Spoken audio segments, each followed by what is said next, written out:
اللهم صل على سيدنا ومولانا محمد معدن الجود والکرم وعلى آلہ وصحبہ وبارک وسلم۔ تمام تعریف حمد و ثنا اللہ جل جلالہ کے لیے، زامباد درود و سلام نبی رحمت سید عالم صلی اللہ علیہ وسلم کی ذات والا صفات کے لیے حمد و صلات کے بعد سورہ آل عمران کی آیت نمبر 185۔ رب کریم نے فرمایا وَمَا الْحَيَاةُ الدُّنْيَا إِلَّا مَتَاعُ الْغُرُورِ، فرمایا یہ جو دنیا کی زندگی ہے یہ ساری دھوکہ ہے، نہیں ہے دنیا کی زندگی مگر ایک دھوکہ۔ دنیا بنانے والا خود فرما رہا ہے، بنانے والا کہہ رہا ہے دھوکہ ہے۔ دنیا کو اللہ تعالیٰ نے عمل کی جگہ بنایا ہے، دار الاسباب بنایا ہے، نیکی کرنے بھیجا ہے، حقوق العباد ادا کرنے ہمیں بھیجا ہے، یہاں بیٹھ کر اپنی جنت کی تیاری کرنے کے لیے بھیجا ہے، دوزخ کی آگ کو ٹھنڈا کرنے کے لیے بھیجا ہے۔ یہ جو مزاج امت مسلمہ نے اپنایا ہے کہ دنیا جمع کرنا، دولت اکٹھی کرنا، اپنی زندگی کی دوڑ پیسوں سے شروع کرنا اور پیسوں پہ ختم کرنا، اس کو پسند نہیں کیا نہ اللہ نے نہ اللہ کے رسول صلی اللہ علیہ وسلم۔ رزق حلال کمانے کو عبادت کہا، لیکن مقصود رزق حلال نہیں، مقصود اللہ کی ذات ہے، مقصود اللہ کے رسول صلی اللہ علیہ وسلم کی ذات ہے۔ ہمارے ہاں بڑی ترتیب کے ساتھ یہ چیز نسل در نسل منتقل ہو رہی ہے کہ پیسہ کیسے جمع کرنا ہے۔ بچہ بڑا سیٹ ہے جی، کس طرح سیٹ ہے؟ کہتے ہیں ڈھیر سارے پیسے کماتا ہے، امپورٹ ایکسپورٹ کا بزنس ہے، مال بھیجتا بھی ہے، منگاتا بھی ہے، بڑا سیٹ ہے۔ تو بچے سے پوچھا بیٹے تیرا کیا حال ہے، تو سیٹ ہے؟ کہتا بڑی تکلیف میں ہوں، سوتا بھی ہوں تو کانوں میں فون کی گھنٹیاں بجتی رہتی، آزمائش کا شکار ہوں، صبح و شام تکلیفوں میں وقت بیتتا ہے۔ یہ کس طرح کا سیٹ ہے بچہ؟ ہماری منصوبہ بندی ہوتی ہے کہ بچے کو ایسی جگہ لگانا ہے جہاں سے وہ جھاڑو کے ساتھ پیسے اکٹھے کر سکے۔ کیسے وہ سیٹ ہوگا؟ کس طرح کر کے نظام چلے گا؟ رزق حلال کمانے کو حضور صلی اللہ علیہ وسلم نے عبادت کا درجہ دیا ہے۔ نبی پاک صلی اللہ علیہ وسلم نے حقوق العباد ادا کرنے کو بھی اللہ کے قرب کا ذریعہ بنایا ہے، پر میں نے عرض کی کہ یہ تو صرف منزل نہیں ہے، یہ تو راستہ ہے، یہ تو سفر ہے۔ جو لوگ سفر کوئی منزل بنا لیتے ہیں وہ نادان ہوتے ہیں۔ نبی کریم سید عالم صلی اللہ علیہ وسلم کی خدمت میں عرض کیا گیا کہ یا رسول اللہ صلی اللہ علیہ وسلم کچھ لوگ کہتے ہیں ہم شادی نہیں کریں گے، گھر نہیں بسائیں گے، بچے نہیں پیدا کریں گے، ہم صرف عبادت کریں گے، دن کو روزہ رکھیں گے، رات کو نفل پڑھیں گے، کوئی نکاح نہیں کریں گے، کچھ نہیں کریں گے۔ تو نبی پاک صلی اللہ علیہ وسلم نے فرمایا ان سے کہو کہ تمہارے لیے بہترین زندگی وہ ہے جو میں نے تمہارے سامنے گزاری ہے۔ میں آرام بھی کرتا ہوں، نکاح بھی کرتا ہوں، عورتوں کا حق بھی ادا کرتا ہوں، میں اپنے بچوں کی دیکھ بھال بھی کرتا ہوں۔ فرمایا تم پر تمہارے خدا کا اگر حق ہے تو تمہارے نفس کا بھی تم پر حق ہے، تمہاری آنکھ کا بھی حق ہے، وہ آرام کرنا چاہتی ہے۔ یہ ساری ترتیب ہمیں نبی پاک صلی اللہ علیہ وسلم نے دی، لیکن ہمیں فرمایا کہ مقصود تمہارا خدا ہے، مقصود تمہارے رب کی رضا ہے، تمہارے نبی پاک علیہ السلام کی غلامی تمہاری منزل ہے۔ اتنا لمبا چوڑا معاملہ جو فقط دنیا کا ہم نے بنا لیا ہے، اور پھر اس دنیا اصل جو محبت ہے نا، وہ بیس جو ہے وہ دولت کی محبت ہے، رشتے دولت کے، ناطے دولت کے، تعلقات دولت کے، اسلام دعا دولت کی۔ میرے محبوب علیہ الصلوۃ والسلام نے فرمایا حب الدنیا رأسۃ کل خطیئہ، یہ جو دنیا کی محبت ہے نا یہ ہر گناہ کی جڑ ہے۔ جب انسان دنیا کی دولت سے پیار کرنے لگ جاتا ہے پھر وہ قتل بھی کرتا ہے، پھر وہ ظلم بھی کرتا ہے، پھر وہ زیادتی بھی کرتا ہے، پھر وہ حرام بھی کھاتا ہے، پھر وہ یتیم کو بھی لوٹتا ہے، پھر بیوہ کا مال کھانا بھی اسے پریشان نہیں کرتا، پھر کروڑوں روپیہ ہضم کر لیتا ہے، لکڑ پتھر ہر چیز اس کو ہضم ہونے لگتی ہے۔ اصل بات یہ ہے کہ اسے محبت دنیا کی دولت سے ہو گئی ہے۔ ایک بزرگ کے پاس ایک نوجوان آیا، اس نے کہا حضرت جی میرا نماز میں دل نہیں لگتا۔ تو بزرگ فرمانے لگے تیرا مسئلہ اصل یہ نہیں، تیرا مسئلہ اور ہے۔ نے کہا حضور سمجھا دیں۔ تو وہ فرمانے لگے کچھ بندے ایسے ہیں جو تمہیں ٹیلی فون کرتے ہیں اور تم ان کا فون نہیں اٹھاتے، اور کچھ ایسے ہیں جن کو تم دن میں خود 3 دفعہ فون کر کے حال پوچھتے ہو۔ حضور کیا مطلب؟ فرمانے لگے جس سے پیار نہیں نا، اس سے اظہار بیزاری ہے تو اس کا فون بجتا رہے تو کہتے ہیں میں تھا نہیں، میں موجود نہیں تھا، فون چارجنگ پہ تھا، گھر چھوڑ گیا تھا، بہانہ ہے۔ اور جس سے محبت ہے اس کو ٹیلی فون کر کے کہتے ہیں آپ پریشان تو نہیں ہوتے، بس میرا سلام لینے کو دل کر رہا تھا۔ فرمانے لگے کہ تیرا اصل مسئلہ یہ ہے کہ تو نے محبت نہیں کی اللہ رسول سے۔ اگر تیرا خدا رسول سے پیار ہوتا تو یہ جملہ کیسے آتا کہ نماز کو دل نہیں کرتا؟ پھر تو تیرا تہجد کو بھی دل کرتا، پھر تو تیرا ہر وقت قرآن پاک سینے سے چمٹائے رکھنے کو دل کرتا، اس لیے کہ تیرا مقصود اللہ کی ذات ہوتی۔ چونکہ مقصود دنیا داری ہے، مقصود دولت بنا لیا معاذ اللہ، مقصود ایک رنگ بنا لیا ہے، اس کا نقصان قوم اٹھا رہی ہے۔ نقصان رشتوں میں، نعتوں میں حسن نہیں رہا، پیار نہیں رہا، ترتیب نہیں رہی۔ ایک ناروے سے دوست نے فون کیا، مجھے کہنے لگے آپ بڑی تقریریں کرتے ہیں، کوئی ہمارے حق میں بھی کر دو۔ تو میں نے کہا کہ آپ کو کیا ہے؟ کہنے لگے آپ پردیسیوں کی مجبوریاں نہیں سمجھتے۔ میں نے کہا کیا ہوا؟ کہنے لگے حضرت جی شکوہ ہے کہ ہمارے اپنے ہمیں جب بھی فون کرتے ہیں وہ یہ نہیں پوچھتے کہ شام کا کھانا کھایا ہے کہ نہیں کھایا، وہ کہتے ہیں وہ شادی آ گئی ہے تو جلدی کرو، پیسے بھیج دو، فٹافٹ کرو۔ کہتے ہیں کبھی کسی نے ہم سے ہمارا حال ہی نہیں پوچھا، کبھی کسی نے یہ غور ہی نہیں کیا کہ وہ پردیس میں گیا ہے اور انشاءاللہ پردیسی کوئی بھی نہ تھی وے ککھ جنا تو پارے تاڑی مار اڑانا باہو اسی آپ ہی اڈن ہارے۔ تو تیار بیٹھے ہیں، حال ہی کوئی نہیں پردیس میں۔ یہاں حال یہ ہے کہ جو فون کرتا ہے، ایک بزرگ کہنے لگے کہ 22-23 سال دیے ہیں پردیس کو، تو اپنی ہی بیوی کو فون کیا ہے کہ اب نہیں ہوتا، گھٹنوں میں درد رہتا ہے، کمر کمزور ہو گئی ہے، اب میرا دل کرتا ہے گھر آؤں اور میں اپنے گھر میں بیٹھ کے بچوں کے بیچ بیٹھ کے روٹی کھاؤں۔ اعصاب کمزور ہو گئے ہیں، دل کی دھڑکن تیز رہتی، پتہ نہیں کب وقت آ جائے۔ تو کہتے ہیں میری بیوی جسے میرے دکھ سکھ کا ساتھی ہونا چاہیے، وہ کہتی ہے چلیں 3-4 سال اور لگا لیں پھر آ جانا۔ وہ بھائی کیا اس شخص کے ساتھ کیا تعلق ہے؟ اس کا بھائی اسے فون کرتا ہے تو کہتا ہے میں پیسے دے دوں گا، جب آؤ نا تو ایک موبائل ضرور لے آنا۔ اس کو لوگ فون کرتے ہیں، رابطہ کرتے ہیں کہ جناب وہ ایک چھوٹی سی چیز، وہ میں پیسے دے دوں گا، تو پیسے دینے ہیں تو یہاں سے کون سی چیز نہیں ملتی؟ صرف فرمائشیں، لوگوں کے ساتھ تعلق صرف جیب کا، رشتہ صرف جو ہے وہ تعلق صرف اس چیز کا کہ وہ آدمی ایک ATM مشین ہے تو فٹافٹ کارڈ ڈالو تاکہ آپ کے حصے کے پیسے نکل آئیں۔ یہ مزاج اس نے نقصان کیا ہے، دراڑیں پڑ گئی ہیں، حالات بگڑ گئے ہیں۔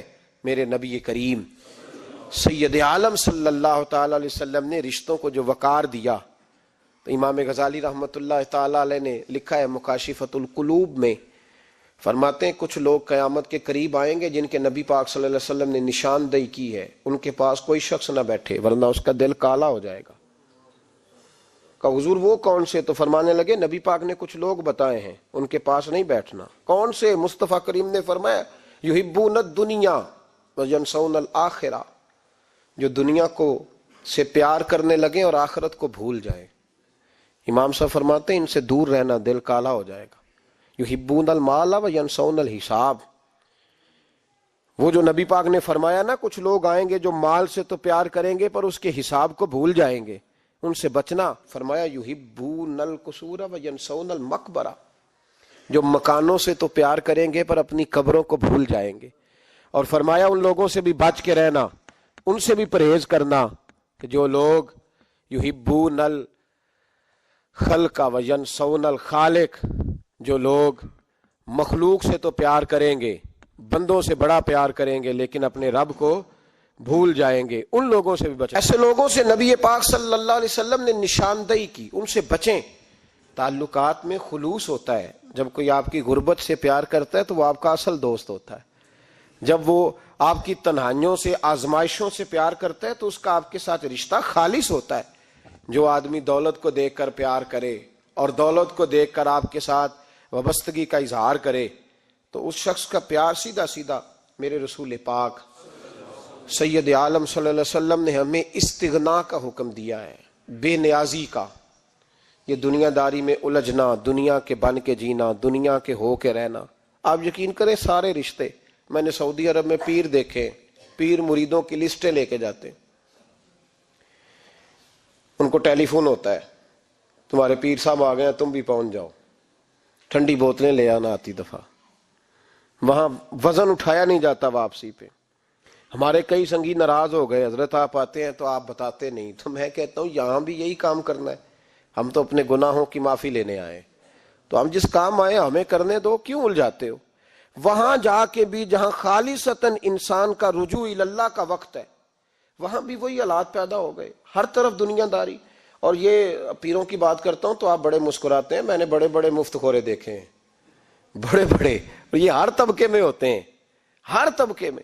ایک صاحب مجھے ایئرپورٹ پہ ملے، کہنے لگے جی کتنے دن رہا ہوں، ماشاءاللہ ایک دن بھی روٹی جیب سے نہیں کھائی.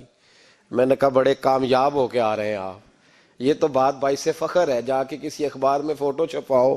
کہنے لگے جی بڑے دوست، بڑے سنگی، بڑے کوئی ادھر سے کوئی چیز لے کے آ رہا ہے ادھر سے. تو میں نے کہا یہ کوئی فخر والی بات ہے، کوئی بتانے والی بات ہے؟ تلہ کی بڑا ہے جی.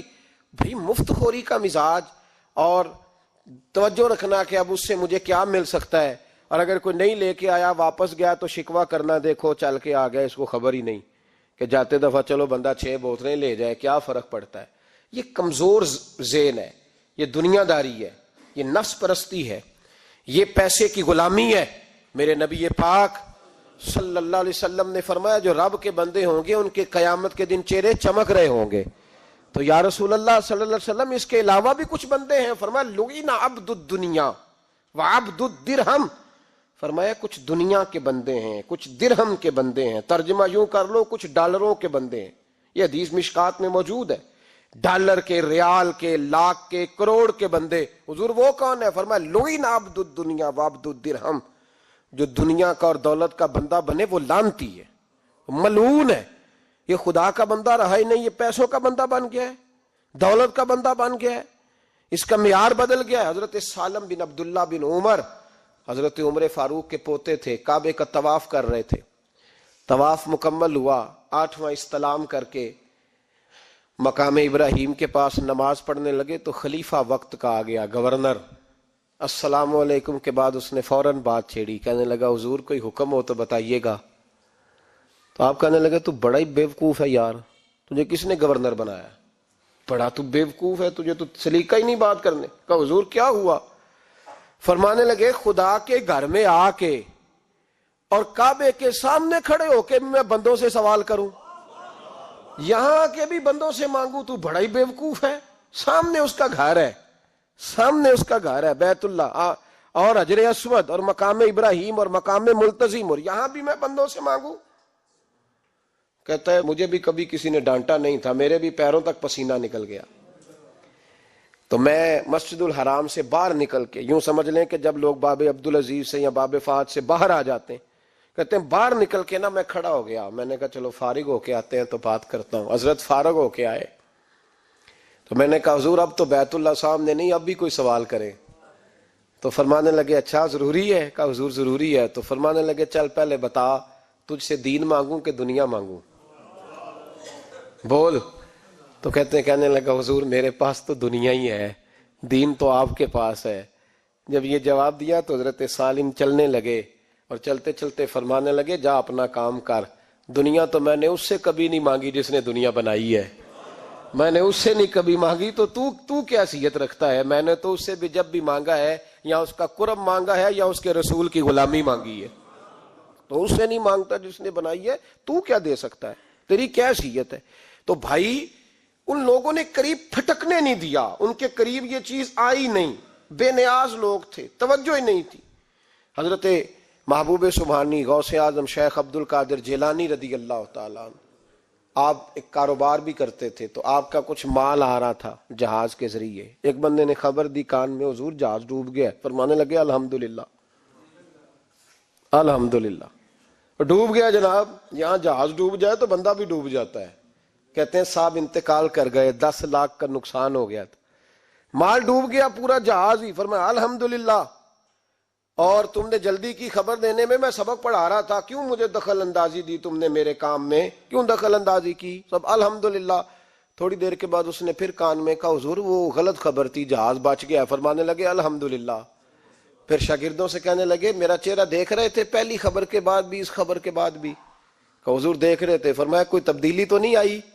کہا حضور نہیں۔ فرمانے لگے شکر الحمدللہ، رب نے میرا دل دولت سے نہیں جوڑا، اپنی ذات کے ساتھ جوڑ کے رکھا ہوا ہے، تبدیلی تو نہیں آئی۔ یہاں تو ٹینشن ہی ٹینشن ہے، ڈپریشن ہی ڈپریشن۔ اور بات کس کی ٹینشن ہے؟ پیسے کوئی نہیں، دولت کوئی نہیں، کوئی چکر چل جائے نا کبھی، اس سے بھی کبھی پوچھ جس کے پاس ہے وہ تجھ سے زیادہ غریب ہے، اس سے کبھی پوچھ وہ تجھ سے زیادہ آزمائش میں ہے۔ غریب شہر تو فاقوں سے مر گیا، لیکن امیر شہر نے ہیرے سے خودکشی کر لی، اس کو بھی تو پوچھ اس کا کیا حال ہے۔ دانش مندان دا کم نہیں، دل دنیا نہ لانا، اس ووٹی کئی خامد کیتے تے جو کیتا سو کھانا۔ یہ تو کام ہے اس کا، بڑے آئے بڑے چلے گئے، بڑے آئے بڑے نکل گئے، توجہ ہی نہیں، مزاج ہی نہیں۔ حضرت مولا علی شیر خدا، علی المرتضی، امام الاولیاء، صاحب صدق و صفا، داماد مصطفیٰ صلی اللہ علیہ وسلم، اسد اللہ، حضرت علی شیر خدا رضی اللہ تعالیٰ عنہ کوفے کے چوک میں کھڑے تھے تو کہہ رہے تھے یار میری نا طامت پرانی ہو گئی ہے، یہ میں نے زرہ بیچنی ہے، کوئی بندہ مجھ سے خرید لو تاکہ میں نئی طامت لے لوں۔ تو ایک بندہ کان میں کہنے لگا حضور طامت کے پیسے بھی نہیں؟ فرمانے لگے پیسوں کو چھوڑ، علی کا سینہ دیکھ، اللہ نے ایمان کی دولت سے بھرا ہوا ہے۔ پیسے اہمیت نہیں رکھتے، ان کی وہ اہمیت نہیں جو دنیا نے بنا لی ہے۔ فرمایا ضرورت نہیں تھی، اب ذرا احساس ہوا ہے کہ زیادہ ہی پھٹ گیا ہے، پردہ نہیں صحیح طرح پورا کرتا، تو میں نے کہا چلو زرہ بیچ کے نیا لے لے۔ ضرورت نہیں، مزاج نہیں، طبیعت نہیں، انہوں نے ماحول نہیں بنایا۔ ہمارے تو حد ہو گئی، اتنا بری حالت ہے کہ ناقابل برداشت۔ حضرت عمر فاروق رضی اللہ تعالیٰ عنہ صحابہ نے مسجد نبوی میں بیٹھ کے میٹنگ کی۔ عمر کی تنخواہ بڑی تھوڑی ہے مال غنیمت میں سے، اب تو عمر کے پوتے بھی ہیں، نواسے بھی ہیں، رشتہ داریاں بھی ہیں، تعلق بڑھ گئے ہیں، اور عمر فاروق بوڑھے بھی ہو گئے۔ میٹنگ ہوئی مسجد میں، اس طرح کریں کہ عمر کا کچھ تھوڑا سا نا مشاعرہ، کچھ تنخواہ، کچھ خدمت، کچھ وظیفہ بڑھا دیں۔ بات طے ہو گئی، جب مکمل ہو گئی تو کہنے لگے یہ بتاؤ شیر سے بات کس نے کرنی ہے؟ ادھر جائے گا کون؟ پہلے اس کا نام تو بتاؤ، وہاں جائے گا کون؟ تو انہوں نے کہا یہ تو ہم نے سوچا ہی نہیں، بات تو بڑی تگڑی ہے، عمر سے کون بات کرے گا؟ یہاں جتنا مرضی تگڑا پیر ہو، آپ نذرانہ لے کے جائیں، مسئلہ ہی کوئی نہیں۔ کبھی کسی کو کہنا پڑا ہے؟ تو کہتے ہیں جناب کون بات کرے گا؟ تو ایک صحابی کہنے لگے کہ حضرت عمر رضی اللہ تعالیٰ عنہ کی جو صاحبزادی ہیں نا، حضرت حفصہ رضی اللہ تعالیٰ عنہ، وہ ام المومنین بھی ہیں، حضور علیہ السلام کی زوجہ ہیں، مومنوں کی ماں ہیں، ان سے کہتے ہیں، اور ان کے والد بھی ہیں۔ تو حضرت حفصہ سے کہا تو جناب حفصہ چل کے گئیں حضرت عمر کے پاس، جا کے کہا ابا جی ایک بات کرنی تھی۔ انہوں نے کہا بیٹے کرو، تو ان کو بھی پتا تھا نا جاہو جلال کا۔ کہنے لگے ابا جی مسجد نبوی میں صحابہ کی میٹنگ ہوئی ہے، ایک ہی محلے میں ایک ہی شہر میں لوگ رہتے ہیں تو ایک دوسروں کی خرچوں کا ضروریات کا پتہ ہے۔ کہتی ہے میں نے پس منظر سارا کر کے بات کی، میں نے کہا سب کو پتہ ہے کہ آپ کے خرچے بڑے بڑھ گئے ہیں، تو مجھے نا انہوں نے حضور کی زوجہ سمجھ کے، قابل احترام سمجھ کے میری ذمہ لگایا ہے کہ تھوڑے سے پیسے آپ کے بڑھانے ہیں۔ تو حضرت عمر فاروق رضی اللہ تعالیٰ عنہ کی صاحبزادی کہتے ہیں عمر کو اتنا جلال آیا کہ اٹھ کے کھڑے ہو گئے، کہنے لگے حفصہ ان لوگوں کے نام بتا، میں انہیں دروں سے ماروں گا، اور اس طرح ماروں گا کہ ان کی کمر پہ نشان پڑے، ان کی کمروں پہ نشان پڑے، اس انداز میں درے ماروں گا کہ مجھے زخم نظر آئے۔ کہا ابا جی اتنا جلال کس بات کا، سادی سی بات ہے۔ تو سیدنا عمر فاروق رو پڑے، کہنے لگے سادی سی بات ہے، میرے لیے مسجد نبوی میں بیٹھ کے میٹنگ ہوتی رہی کہ عمر کو دولت دینی ہے. لوگوں نے یہ مجھے سمجھ لیا ہے, مسجد نبوی میں بیٹھ کر میرے لیے یہ میٹنگ ہوتی رہی کہ عمر کو پیسے دینے ہیں, اس کو دولت کے ساتھ ہم نے نواز رہے. مسجد نبوی میں میرے لیے کس کو یہ جرت ہوئی؟ فرمائے حفصہ کاش کہ تو میرے پاس پیغام لے کے نہ آتی, کوئی اور آتا اور پھر میں اسے دروں سے مارتا. حضرت حفصہ کہتی ہے میں خاموش ہوئی تو میری طرف دیکھ کے فرمانے لگے بتا نا, تو نبی پاک کے گھر میں رہتی تھی, میرے مصطفیٰ کا طریقہ کیا تھا, کرنا بات اس طریقے پہ میرے ساتھ گفتگو کر. تو حضرت حفصہ کہتی میں رو پڑی. میں نے کہا ابا جی غلطی ہو گئی, آئندہ نہیں کروں گی. بھائی معیار بنایا ہوا تھا. آپ یقین کریں ہمارے تعلقات آپ شادی پہ دیکھ لیں, جو غریب رشتہ دار ہے اسے کون بنانے جاتا ہے, لیکن ساری برادری کٹھی اس کے دروازے پہ بیٹھی ہے, جس نے آنا ہے تو کچھ لے کے آنا ہے. ہر چیز دولت میں تلے گی, معیار ہی دولت بن گیا ہے, مقصود ہی دولت بن گیا ہے. اس پیسے نے, اس دنیا داری نے, دنیا دار پجاری زردے کتیاں دے گل ٹلی ہو, اتنا سخت رویہ لوگوں نے اپنا لیا. رشتوں کا تقدس نہیں رہا. ایک مجلس میں میں نے ایسا رنگ بھی دیکھا, ایک ایسا شخص جسے میں ذاتی طور پہ جانتا ہوں کہ عالم بھی ہے, پرہیزگار بھی ہے, نیک بھی ہے, وہ بھی بیٹھا تھا اور اس کے ساتھ ایک سیٹھ بھی بیٹھا تھا. لیکن جو لوگوں کا عقیدت کا رشتہ اس درویش کے ساتھ ہونا چاہیے تھا وہ سیٹھ کے ساتھ تھا. تو میں غور کر رہا تھا کہ یار قوم کا ذہن کس طرح کا ہو گیا.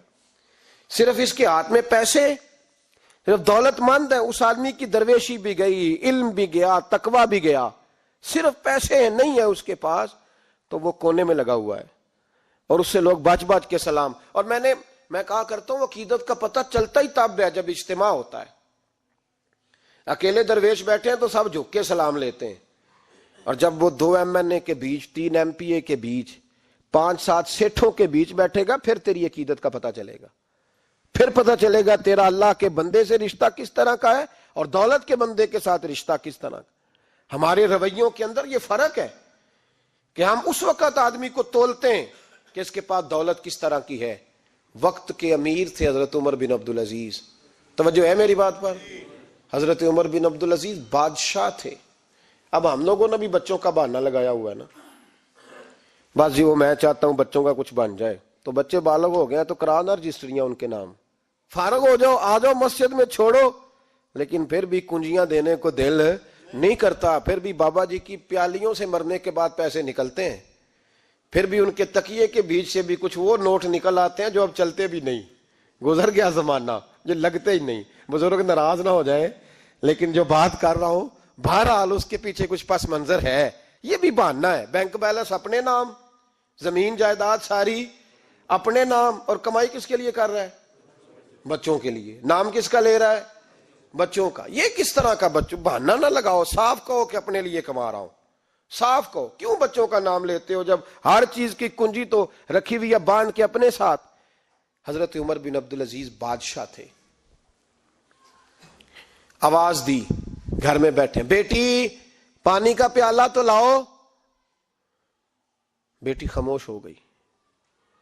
ساتھ والا کمرہ بیٹی کا. پھر آواز دی, بیٹے سن رہی ہو؟ کہ ابا جی سن رہی ہوں. پانی کا پیالہ دینا. بیٹی خاموش ہو گئی. تیسری آواز دی تو زوجہ پانی لے کے آ گئی. نے کہا حضور پانی.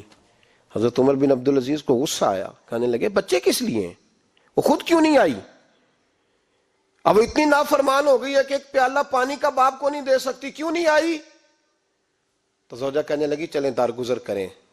اس نے کہا ابا کو نہیں بتانا, پی لے. کیوں نہیں بتانا؟ بتاؤ کیوں نہیں آئی؟ میں نے اس کو پکارا تھا, تمہیں پکارتا تو تم آتی, تمہیں بتانا پڑے گا. جب بات ذرا آگے بڑھی تو ماں تھی نا, بات بیٹی کی تھی, تو اماں رو پڑی, آنکھوں میں آنسو آئے. کہا کیوں روئی ہو؟ کہنے لگی بیٹی کا پجامہ پھٹ گیا, دوسرا ہے نہیں, اور آپ لے کے بھی نہیں دیتے. کمرے میں بیٹھ کے تو پجامہ سی رہی ہے, تو کہہ رہی تھی ابا کو بتانا نا, انہیں تکلیف ہوگی. تو وہ اس کے پاس دوسرا ہوتا تو آ جاتی, ایک ہی تھا, تو اس لیے نہیں آئی. حضرت عمر بن عبدالعزیز اٹھے, سر سجدے میں رکھا, کہنے لگے یا اللہ تیرا شکر ہے, تو نے میرے بچوں کو بقدر ضرورت روزی عطا فرمائی ہے. یا اللہ تیرا شکر ہے.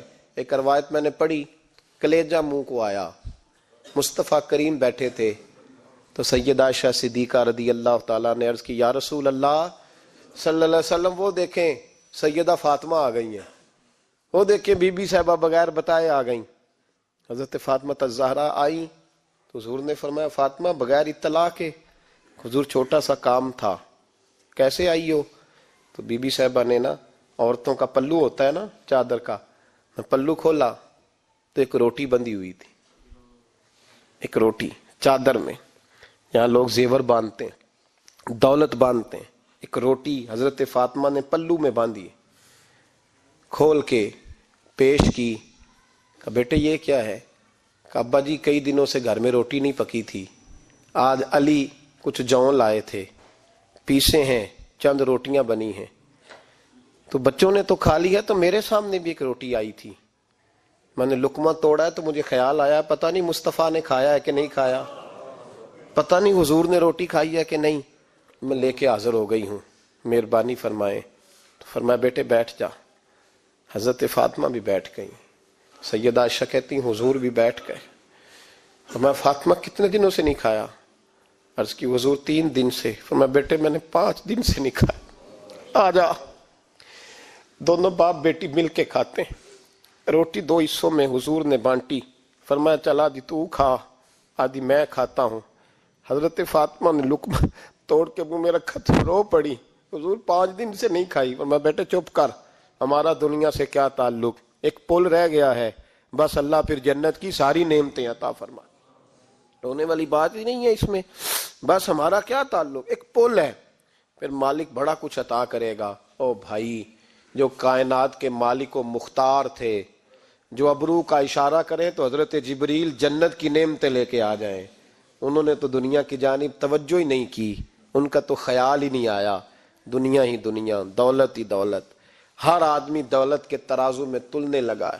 اب تو کلیجہ پھٹتا ہے، اب تو لوگ پوچھتے ہیں، اور میں کبھی کبھی بڑا مجبور ہوتا ہوں، آزمائش میں آ جاتا ہوں، لوگ کہتے ہیں جناب آپ سے کچھ قرآن کی آیات سننی ہے، آپ کتنے پیسے لیں گے؟ کچھ حدیثیں سننی ہیں، کیا اس کا معاوضہ ہوگا؟ آپ سے اس نبی کا نام سننا ہے جس کا آپ کھاتے ہیں، جس کے نام پر آپ نے عزتیں لی ہیں، ان کا نام سننا ہے، آپ کا ریٹ کتنا ہے، آپ کتنے میں بیچیں گے؟ وہ نعت جو غذا ہے وہ کتنے میں بکے گی؟ جب دنیا داری کا یہ حشر ہو جائے کہ وہ رسول اگر ان کا نام نہ رہے تو ہماری سانسیں ہی نہ چلیں، ان کا نام بھی جب اس طرح کمرشل کر کے لیا جائے اور اس طرح وہ چیزیں بھی ریٹ میں آ جائیں تو بھائی اس سے بڑی اور دنیا داری کیا ہوگی؟ میرے رسول کریم سید عالم نور مجسم صلی اللہ علیہ وسلم نے اس دنیا کو محبوب نہیں رکھا، قاری نہیں بنایا، ماحول ہی نہیں بنایا۔ حضرت عیسیٰ علیہ السلام کی 450 سال عمر، کتنی؟ 4.5 نہیں، میں نے کہا 450 سال حضرت عیسیٰ نے شادی نہیں کی، گھر ہی نہیں بنایا، ایک پیالہ ہوتا تھا پانی پینے کا، ایک تکیہ ہوتا تھا۔ ایک دن ایک بندے کو دیکھا کہ وہ بازو کا تکیہ بنا کے سو رہا ہے تو حضرت عیسیٰ نے وہ تکیہ بھی خیرات کر دیا، کہنے لگے اس کے بغیر بھی کام چل جائے گا۔ ایک پیالہ تھا پانی پینے کا، ایک دن دیکھا ایک آدمی چلو میں پانی پی رہا تو وہ پیالہ بھی اللہ کے راستے میں دے دیا، کہنے لگے اس کے بغیر بھی کام چلتا ہے۔ کسی نے کہا نکاح کیوں نہیں کرتے، گھر کیوں نہیں بساتے؟ تو فرمانے لگے 450 سال تو عمر ہے، اللہ کو راضی کروں کہ گھر بساؤں، سجدے کروں یا میں دنیا داری کروں؟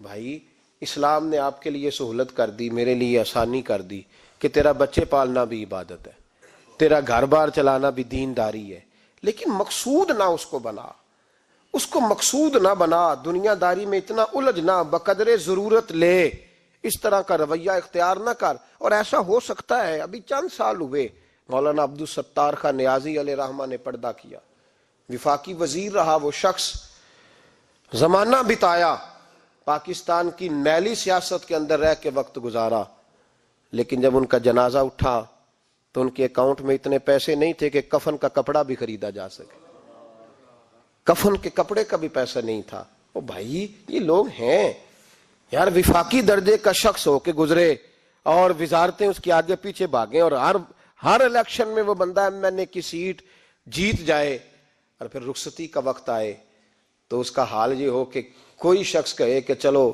250 اکاؤنٹ سے نکلا ہے تو باقی مجھ سے لے لو تاکہ کفن کا بندوبست ہو سکے. اس کا مطلب ہے کہ آج بھی یہ رنگ ہوتا ہے.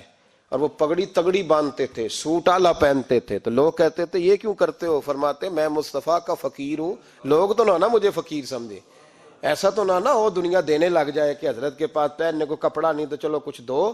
میں اپنے پردے اپنے اللہ کے ساتھ رکھنا چاہتا. بھائیو, ان لوگوں نے وقار کے ساتھ وقت گزارا.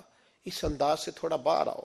اپنے ساتھ ہم نے اتنی زیادتی کر لی ہے, اتنا ظلم کر لیا کہ سوائے دولت کے, سوائے دنیا دار, خالص وہ روحانی سلسلہ طریقت کا, تصوف کا, وہ بھی سارا اسی. حضرت ابو الحسن خرقانی درویش تھے, محمود غزنوی بادشاہ وقت تھا, کہتا میں دعا کرانے گیا تو میں نے وہی سمجھا جو سب کے بارے میں سمجھا جاتا ہے.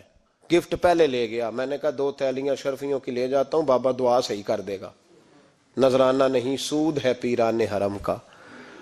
تو کہتے ہیں 2 اشرفیوں کی تھیلیاں پہلے لے گیا کہ رکھوں گا تو بابا میرے حق میں نرم ہو جائے گا. میں نے وہ اب ذہن یہ بنا کے گیا تھا. حضرت اب کیا کر رہے ہیں؟ جمعے کا دن تھا تو کچھ سالکین طریقت مریدین جھاڑو لگا رہے تھے, تو سر میں کھجلی ہوئی تو پگڑی اتار کے ایک مرید سے کہنے لگے دیکھ کہیں جمعے تو نہیں پڑ گئی. تو ایک جمعے دیکھ رہا ہے, وہ کہتا ہے میں جمعے دیکھ رہا تھا. حضرت نے سر جھکایا ہوا تھا تو محمود غزنوی داخل ہو گیا. تو جو جمعے نکالنے والا کہنے لگا او ہو, فرمانے لگے کیا ہوا؟ کہ حضور بادشاہ آ گیا. کہنے لگے چھوڑ, بادشاہ تو آتے جاتے رہتے ہیں, میں نے سمجھا تھا کوئی تگڑی سی جوں تیرے ہاتھ لگ گئی ہے, تو نے تو اس طرح کر کے شور مچایا جیسے بڑا کوئی انقلاب. بادشاہ آتے جاتے رہتے, بندہ یہ کیا ہو گیا, جوں دیکھ دھیان سے. تو محمود کہتا ہے میں تو دنیا دار قسم کا صوفی سمجھ کے آیا. تھیلیاں بھی شرفیوں کی رکھیں, تو بابا جی سے دعا کے لیے کہا میں سومناتھ کے مندر فتح کرنے جا رہا ہوں, دعا کرنا. تو بابا جی نے اندر سے کرتا منگایا. کہنے لگے یہ میں نے ابھی اتارا ہے کپڑے بدلنے کے لیے. جب بڑی مشکل پڑ گئی تو کرتا سامنے رکھ کے دعا مانگنا, اللہ اس کے وسیلے سے فتح عطا کر دے گا. جو مشکل ہوگی تیری تر دامنی پہ شیخ ہماری نہ جائیے, ہم دامن نہ چھوڑ دیں تو فرشتے وضو کریں. اور اقبال کہنے لگے نہ تیگو تیر میں نہ لشکر و سپاہ میں ہے, جو بات مرد کلندر کی بارگاہ میں ہے. کو معمولی لوگ ہوتے ہیں. اقبال کہنے لگے ید بیضا لیے پھرتے ہیں اپنی آستینوں میں, انہوں نے بغل میں ہاتھ رکھا ہوا ہے, اگر کھول دیں تو اللہ اسی طرح برکات کا فیض عطا کر دے جو حضرت موسیٰ کے ید بیضا کو ملا ہوا. کو معمولی لوگ ہوتے ہیں. غبار آلود سمجھ کر حکارت سے نہ دیکھ ان کو, انہی کی ٹھوکروں سے سلطنت بنتی اور بگڑتی ہے. یہ تگڑے لوگ وہ علیحدہ بات ہے کہ جڑے محرم راز حقیقت دے وہ راز حقیقت کھول دے نہیں. جنہ ویکھیا نہیں ہو کرن گلاں, جنہ ویکھ لیا ہو تے بول دے ہی نہیں. یہ بات علیحدہ ہے کہ وہ بیان کرنا پسند نہیں کرتے, پردوں میں چھپے رہتے ہیں, ورنہ تو اللہ نے بڑے اعزازات دیے ہوتے. تو محمود کہنے لگا کہ بابا جی نے دعا کی اللہ اگر اس کی نیت صحیح ہے تو اسے کامیابی عطا کرنا, اس کی مدد کرنا. مجھے کہنے لگے کچھ کھائے گا؟ میں نے کہا کھانا ہے. تو کہنے لگے بادشاہ کے لیے وہ کھانا لانا جو سویرے میں نے کھایا ہے. تو میں نے کہا پیروں کا لنگر ہوگا, چھوٹے گوشت کی یخنی میں انہوں نے روٹیاں بریک کر کے ڈالی ہوں گی. حضرت کی صحت ٹھیک نہیں رہتی, گھٹنوں میں درد ہے. تو میں تو یہ سمجھا تھا کہ کوئی دیسی گھی کی چوری آئے گی, لیکن ٹکڑا آیا ایک روٹی کا, آدھا خشک ٹکڑا, اور پانی کا پیالہ. تو کہتے ہیں میں نے اس کو کاٹ کے نا دانتوں کے ساتھ جب نگلنا چاہ تو یہاں اڑ گیا میرے گلے میں. کبھی اس طرح کا کھانا کھایا ہی نہیں تھا. تو کہتے ہیں حضرت نے دونوں شرفیوں کی تھیلیاں اٹھا کے میری طرف پھینکی. کہنے لگے جس طرح ہمارا کھانا تیرے گلے میں اڑ گیا, تیری دولت بھی ہمارے گلے میں اڑ جائے گی. اٹھ اور نکل, اللہ خیر کرے. کہتے میرے دل نے گواہی دی کہ یار یہ عام دنیا دار نہیں, یہ رب کریم کا بندہ ہے. کہتے ہیں اب جب میں پہلے انہوں نے کوئی لفٹ ہی نہیں کرائی جب گیا, اب جب میں جانے لگا نا اٹھ کے واپس, تو حضرت اٹھ کے میرا استقبال کیا. مجھے سواری تک چھوڑنے گئے تو میں نے کہا حضور جب آیا تھا آپ نے منہ ہی نہیں لگایا, اور جب جانے لگا تو اتنا اعزاز. فرمانے لگے جب تو آیا تھا تو بھی تو یہی سوچ رہا تھا نا کہ 2 شرفیاں دوں گا تو بابا نرم ہو جائے گا, تو میں تجھے کیوں پروٹوکول دیتا. اب جاتی دفعہ تیرے دل نے بھی گواہی دی ہے کہ یہ کوئی دنیا دار نہیں, یہ رب کا بندہ ہے. تو رب کے بندے کے پاس آئے تو تیری عزت نہ کروں. عرض یہ کرنا چاہ رہا ہوں کہ اتنی لمبی چوڑی دنیا داری اس کو مقصود نہ بناؤ. یہ جب مقصود بن جاتی ہے تو بے کیف سجدے, بے سرور زندگی, کسی کا پیار نہیں رہتا. غریبوں کے بارے میں بھی لوگ تبصرہ کرتے ہیں, ہم سے نہیں غریب پالے جاتے, کمائے محنت کرے کھائے, پھر لوگ دھتکارتے ہیں. پھر لوگوں کے اندر سختی آتی ہے جب مقصود دولت ہوتی ہے. اور جب مقصود اللہ کی رضا ہوتی ہے پھر اللہ انسانوں کے دلوں کو نرمی عطا فرماتا ہے۔ اس کو مقصود نہ بناؤ، اس کو مقصود خدا کی ذات، اللہ کی ذات، فکر آخرت، قرآن سینے سے رہے، اور زبان پر جو چیز ہر وقت جاری رہے وہ رسول اللہ کا درود و سلام۔ باقی چیزوں کو مقصد نہ بنائیں۔ یہ دنیا مقصد بن گئی تو یہ زندگی کو کھڑا کر دے گی، جام کر دے گی، پھر آگے پیچھے کچھ نہیں ہوگا۔ پھر الہاکم التکاثر حتی زرتم المقابر، فرمایا لوگ دولت کے پیچھے اس طرح لگے کہ پھر انہوں نے قبریں دیکھ لیں۔ میں کئی دفعہ کہا کرتا ہوں کہ لوگ مسجدوں میں تو نہیں آئے، قبروں میں چلے گئے، اتنے مصروف ہوئے کہ مسجد آنے کا ٹائم نہیں ملا اور وہ قبروں میں چلے گئے، نماز نہیں پڑھی، یہاں تک کہ ان کی نماز لوگوں نے پڑھ ڈالی۔ اتنا نہ دنیا داری کرو، اتنا نہ اس کو مقصود بناؤ، جتنی اس کی حد ہے اس کو اسی حد میں رکھو۔ اللہ محبوب پاک کا صدقہ سمجھ عطا فرمائے۔ آخر دعوانا ان الحمدللہ۔